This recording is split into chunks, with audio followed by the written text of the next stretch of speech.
Y'all, New York City is hemorrhaging money right now in real time, and the people running that city are standing there with their hands in their pockets acting like nothing is happening. Apollo Global Management, a firm that manages nearly $900 billion in assets, just announced they are opening a second headquarters, and they are looking at Texas and Florida to put it. $900 billion. That is almost $1 trillion that just told New York City, we are done trusting you. Think about that for 1 second before we go any further. These are not small potatoes. This is one of the most powerful investment firms on the entire planet, and they looked at what Zohran Mamdani is cooking up over there in City Hall and decided they want an exit ramp. And they ain't the only ones, not by a long shot. See, this is what happens when ideology runs the show instead of common sense. You elect somebody who thinks money just grows on trees, who thinks that the people who actually generate the tax base are just going to sit there and take it forever, and then you act shocked when they start packing boxes.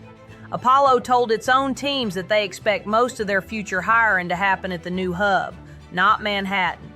Not Manhattan. That sentence right there should scare every single person in New York City who depends on a job, a pension, a city service, or a functioning economy.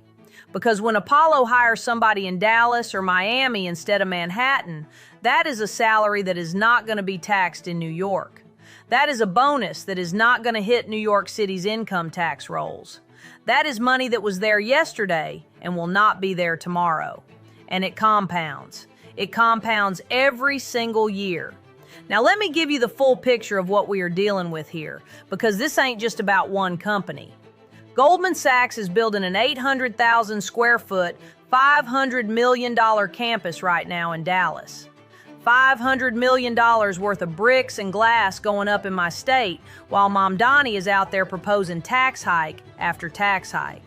Goldman already employs more than 4,000 people in the Dallas-Fort Worth area, and they are building enough room for over 5,000. They are pushing managers to leave New York and London and come here. That is not a trend. That is a decision. A cold, calculated, permanent decision. And then you got NYSE Texas, which launched right here in Dallas in early 2026, relocating what was a 143-year-old Chicago operation to the Lone Star State. We are not talking about somebody moving their back office to save a little on rent. We are talking about the structural machinery of American finance slowly reassembling itself somewhere other than New York. Now here is what makes this hurt for New York even more. Mamdani is staring down a $5.4 billion budget gap. $5.4 billion. And his answer, every single time you ask him, is the same two words: tax hikes. He wants to hit incomes above $1 million with an additional 2 percentage points in city income tax. He wants to raise the corporate tax rate. He is already threatening a 9.5% property tax increase if Albany does not give him what he wants.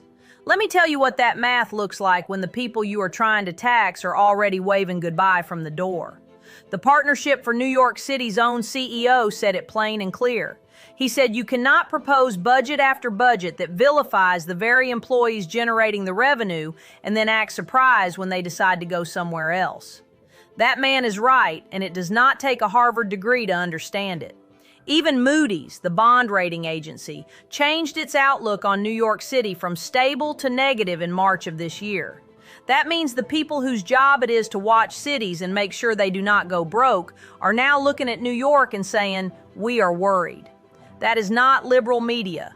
That is not conservative spin. That is a credit agency doing their math and not liking what they see. And where is all this money going? It is coming right here to us, y'all.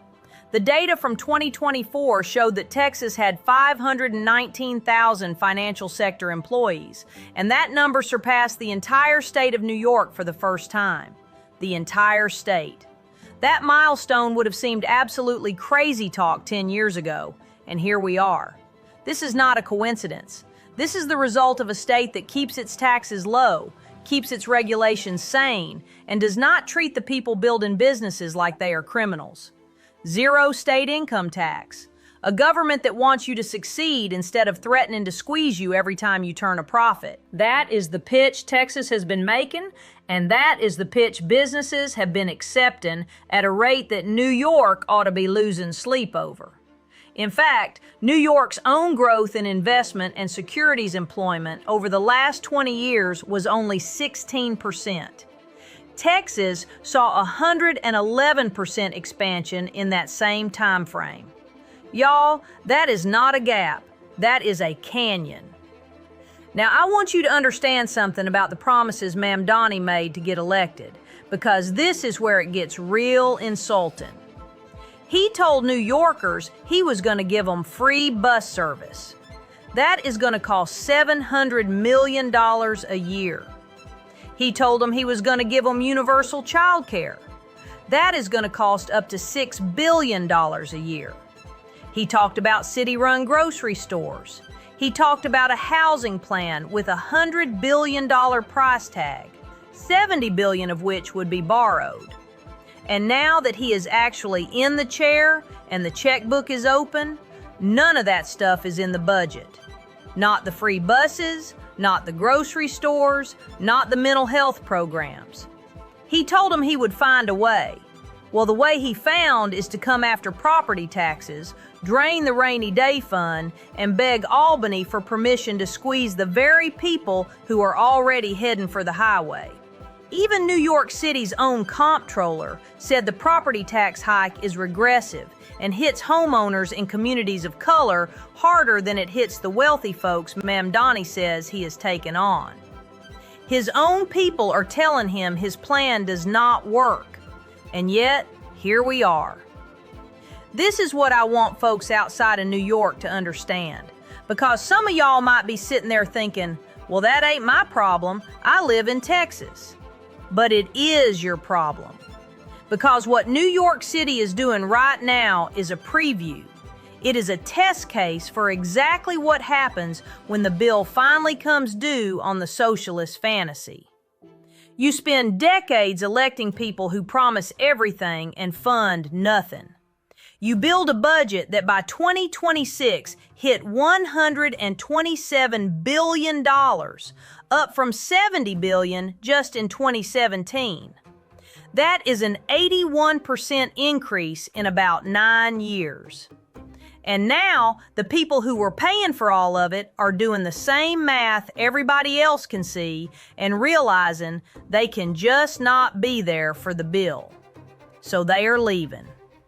They are leaving and they are coming here. And New York is going to be left holding the tab with nobody left at the table who can afford to pay it. Here is what breaks my heart a little, and I will be real with you.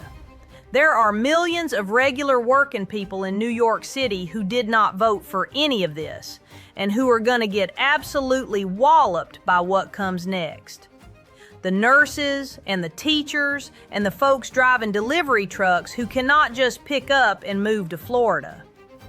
When the big firms finish shuffling out the door and the tax base shrinks and the city cannot make its promises and the services start getting cut, it is not going to be Mamdani feeling it. It is going to be the people he swore he was fighting for. That is always how it goes.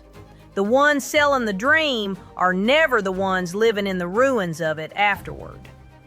Apollo is going to be just fine in Dallas or Miami.